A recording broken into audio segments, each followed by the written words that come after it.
Welcome to our new vlog. तर आता आपण आहे पन्हाळ्यावर आणि पाऊस अचानकच एवढा जास्त सुरू झाला आहे। गाडी हळू घे। तर आता आम्ही आहे पन्हाळ्यावरती। जर आत्ता पाऊस जरा कमी आलाय पडायचा। सकाळपासून क्लायमेट एवढं चेंज व्हायला लागले 5-5 मिनिटाला। आता बघू शकता की ते मस्तपैकी धुकंबिके पडले। तर या व्हिडिओमध्ये आपण पन्हाळ्यावरच्या अशा 3 लोकेशन बघणार आहे जिथं जास्त कोणी जात नाही आहे। चला तर मग सुरू करूया। इथून सरळ खाली जाताना जो पहिला लेफ्ट येईल तिथून आपण वर जायचं आहे। पन्हाळ्यावरची जी शासकीय बिल्डिंग आहे त्याच्या मागेची इमारत आपल्याला पाहायला मिळते। इथे जास्त कोणी येत नाही आहे। या इमारतीचं नाव आहे नायकेनेचा सज्जा। ही इमारत खूप जुनी असल्या कारणाने इथं आर्किओलॉजी डिपार्टमेंटचं आपल्याला नोटीस पाहायला मिळते। तसेच आपल्याला नायकेनेचा सज्जा या इमारतीबद्दल मराठी, हिंदी आणि इंग्लिशमध्ये 3 लँग्वेजमध्ये इथं माहिती दिलेली आहे। आत्ता आपण आहे इमारतीच्या बॅक साईडला। आता बघू शकता ऊन पडले, थोडं पाऊस पडायचा थांबला आहे। ही इमारत पूर्णपणे ढासळायला सुरू झालेली आहे। आता याचा समोरचा जो भाग आहे तो पूर्णपणे ढासळलेला इथं पाहायला मिळते। आणि इथून हा खालचा पन्हाळ्याचा व्ह्यू, थंड असं वारं सुटलं आहे, दुपारची वेळ आहे। आणि हा समोरचा रोड जो दिसतोय ते आपल्याला मसाई पठारला जाताना दिसतोय। या साईडने बहुतेक आत जायला थोडीशी वाट दिसते। पावसामुळे सगळीकडे गवत आले। बघू शकता इमारत या साईडने पण ढासळल्या, त्यामुळे आत जायला थोडीशी भीती पण वाटायला लागल्या। तरी पण एकदा जाऊनच बघूयाच।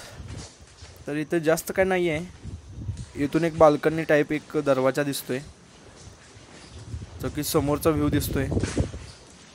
आपल्याला जो पुढे जो कट्टा दिसतोय तिथून जास्त चांगला व्ह्यू मिळेल असं वाटतंय। चला तिकडेच बाहेर जाऊनच बघूया। इथून जाताना वर बघून चालू लागते कारण इमारत पूर्ण ढासळायला चालू झाल्या। एकदम लहान लहान असे दरवाजे आहेत, त्यातून आरपार जायला लागते। हा बघा इथून व्ह्यू, मनमोहक असा व्ह्यू इथून आहे। ही बाल्कनी असणार आहे। चला समोरच्या बाजूला जाऊया। इथं पूर्ण शेवाळा यायला सुरू झाले, त्यामुळे पाय घसरायला लागलाय। आता आपल्याला समोरच्या कठड्यावर जायचं आहे। चालताना असं हळूहळू चालायला लागायला लागले। पाऊस पडला आत्ताच, पाय जरी चुकून जरी घसरला तर डायरेक्ट स्वर्गात। समोरचा व्ह्यू एक नंबर दिसायला लागला। आत्ता ऊन पडलंय त्यामुळे जो पाऊस पडून गेला ते गवत चमकायला लागले। आणि समोरच आहे आपला मसाई पठारचा रोड। आणि हे बघा आता पूर्ण खोलदर आहे। आणि हा व्ह्यू, ढग बघा कसं पळत आहे। आणि इमारतीचा तो जो मागचा साईडचा पार्ट आहे तो राहिलाय चांगला, आणि जो पुढचा पार्ट आहे तो ढासळायला सुरुवात झालेली आहे। त्यावर गवत पण पूर्ण आलेलं बघू शकता तुम्ही। त्या झाडांच्या मुळांमुळेच वाट लागत आहे इमारतीची। आता आपण जाऊया आपल्या नेक्स्ट लोकेशनवर, जे की इथंच जवळ आहे। इथून बाहेर पडल्यावर जे समोर पोलीस स्टेशन लागते, पन्हाळा पोलीस स्टेशन, त्याच्या समोरच इमारत आहे। हे बघा पन्हाळ्यावरच्या जुन्या इमारती, त्या आता गव्हर्नमेंटच्या अंडर आहेत। समोरच आहे पन्हाळा पोलीस स्टेशन आणि इथे आहे ही बिल्डिंग रेडे महाल। आणि ही या इमारतीबद्दल दिलेली छोटीशी माहिती। तर इथे दिलेल्या माहितीनुसार हे रेडे महाल जी इमारत आहे ती आदिलशहाच्या काळात बांधलेली आहे। आणि या वरचा इमारतीचा भाग थोडासा ढासळला आहे। आणि याचा समोरचा भाग आपण बघतोय हा सुंदर नक्षीकामाचा आहे, पण त्यावरती आता गवत उगवल्यामुळे ते आपल्याला नीट दिसत नाही आहे। वर जायला इथे जिना सापडला आहे, कोणी नाही आहे तोपर्यंत जरा वर जाऊ बघूया। जिन्याची रुंदी खूपच कमी आहे, एखादा जाड माणूस आला तर अडकूनच बसणार आहे। आता वर गवत एवढं आले ते काय चावलं नाही म्हणजे बरं।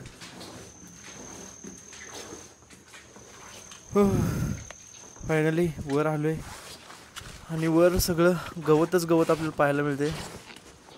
इथं वर कोणी येऊन पकडायच्या आधी लवकर बिल्डिंग बघूया आणि खाली जाऊया। अरे इथं पण शेवाळ झाले, पाय घसरायला लागलाय। आणि पोलीस स्टेशनच्या समोरून जे आपण पाहिलं होतं इमारतीचा पुढचा समोरचा भाग तो हा आहे। हा थोडासा ढासळ आहे, इथून खाली जायला पण वाट नाही आहे। पूर्ण गवतांनी इमारत भरल्या, इथून पण आहे वाट, पण उडी मारायला लागणार आहे खाली, वर येता येणार नाही। आणि हा आहे दुसऱ्या साईडने व्ह्यू, बघू शकता इमारत पूर्ण गवतांनी भरली आहे। या बिल्डिंगवरचं जर आपल्याला नक्षीकाम बघायचं असेल तर आपल्याला उन्हाळ्यात यावं लागणार आहे। तर हा होता स्वीट अँड शॉर्टमध्ये रेडे महाल। आता इथं जवळच एक महादेवाचं मंदिर आहे, तिथं आपण जाऊया। तर पोलीस स्टेशनच्या बॅक साईडलाच ही आपल्याला तलाव पाहायला मिळतोय आणि तिथंच आहे सोमेश्वराचं महादेवाचं मंदिर।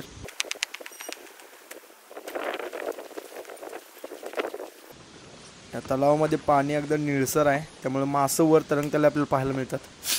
नशीब आत्ता पाऊस थोडासा थांबला आहे. या हे महादेवाचं मंदिर, जे की सोमेश्वर मंदिर म्हणून ओळखलं जातं. या मंदिराचा पण एक इतिहास आहे. छत्रपती शिवाजी महाराजांनी या मंदिराला 1,00,000 सोनचाफ्याची फुलं सैनिकांद्वारे अर्पण केलेली. चला तर मग आता आपण आज जाऊन महादेवाचं दर्शन घेऊया. या मंदिरामध्ये इतर मंदिरापेक्षा एक वेगळी गोष्ट आहे, म्हणजे ती म्हणजे मंदिराच्या बाहेर एक पिंड आहे आणि आत एक पिंड आहे. ही छोटीशी पिंड आपल्याला नंदीच्या समोर पाहायला मिळते आणि त्या आतमध्ये आल्यावर इथे मोठी पिंड पाहायला मिळते. तर आजच्या आपल्या तिन्ही लोकेशन बघून झालेले आहेत. आता काहीतरी पेट पूजा करूया.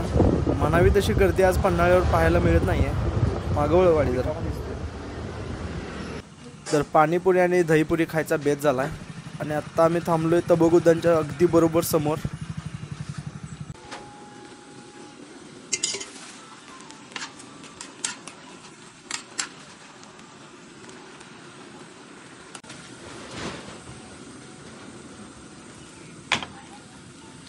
आम्ही पटपट खाऊन घेतो, तोपर्यंत तुम्ही व्हिडिओला लाईक आणि कमेंट करा.